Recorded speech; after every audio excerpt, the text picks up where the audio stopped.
Hello, you. Question for you. Is something crap that happens on a Sunday night, is it the last for fuck's sake of the outgoing week? Or is it the first for fuck's sake of the new one? Hello, I'm Jim, and I make Hello You, the Shropshire podcast. It's intelligent, informed, progressive conversation for and about Shropshire and the rest of the world. And for most of the last 40 years, I worked for the BBC. I haven't worked for the BBC since the spring of this year. And that's why I'm shocked and appalled at the utter debacle of what's happened over the last 24 hours, for that matter, what's happened over the last few years with the BBC. Here's the thing. Tim Davie and Deborah Turniss should have gone or been booted out a long time ago, but not for this. Not for what they're being criticised for now. There's so much that has been done wrongly, there's so much that's been done badly, there's so much that has been done against the interests of the public that the BBC is there to serve, that Davie in particular should have gone a long time ago. Because some of these things are his idea, or he's allowed them to happen. But for this thing, this panorama, this edit controversy, that is nothing that couldn't have been smoothed over. It's ineptitude rather than anything else. And if you think what Panorama did distorts the message of what Trump was saying on that January the 6th day, then you really need to see the rest of what Trump had to say on that day. As David Yelland, the former editor of the Sun newspaper, has said earlier on today, this is a coup. It's nothing more, nothing less than a coup carried out within the walls of New Broadcasting House.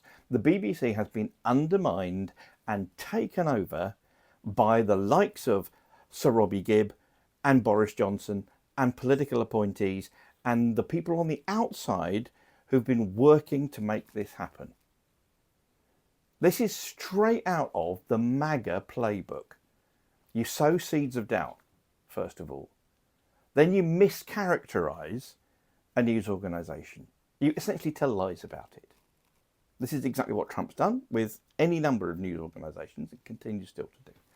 That then leads to and encourages hostile attacks on that news organisation from other media and from other politicians. Hello, the Telegraph, and hello, the Spectator, and hello, the rest of the right-wing press in Britain, which in other words means the rest of the press in Britain, amplifying the kind of nonsense that we've seen them amplify about the BBC. And then once you've done that, you then pick on one single instance. And that becomes the straw that breaks the camel's back. I don't blame Tim Davie for quitting. If you were under this fusillade of shit that he's been having to deal with, then you quit as well.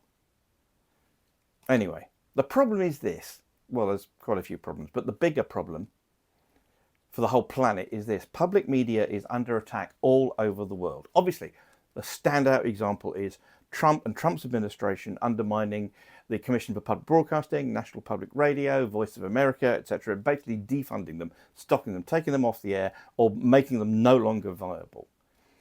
That's America. You can see the same thing happening in this country, here, and frankly, the demolition of so much of what the BBC does, or I used to do as a public service, is evidence of that. And public media, public broadcasters are under attack in Europe as well, right across Europe. The same thing is happening. If you want to find out more about that, there's an organisation called the Public Media Alliance, which is, it's not a campaigning organisation. It just chronicles what happens.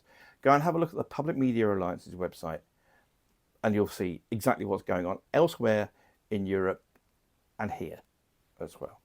But the thing is, public media is essential for an informed democracy.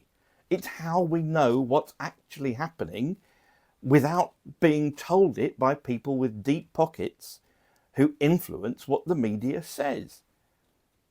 But the very nature of public media as essential for an informed democracy is exactly why those people with deep pockets want to kill it off. And this is what we're seeing happening elsewhere in Europe, in America, and now in this country as well. I'm glad I'm not part of the BBC anymore. It was a toxic work environment. I used to genuinely love the BBC. I really believe, I still believe, in what I think the BBC should be doing. But so much has happened that it's drifted so far from that, and I'm really glad I can't be part of that anymore. I feel really sorry for some of my former colleagues who are having to go to work and having to be on the radio and be on TV when all this going on. It's awful. It must be awful. I grieve for what has been lost already. And I grieve for what is going to be lost, because this campaign is not going to, this is just the first scalp, basically. These are people who've been trying for decades to finish off public media in this country, and this is the biggest scalp they've ever had. This is the biggest victory that they've ever had in their appalling campaign. So what we need now is a new Director General. Tim Davies never made a programme in his life. He's never been a journalist, never worked in the newsroom. He used to work for Pepsi. He's a businessman. The next Director General has got to be a journalist or a programme maker, as well as an adept politician.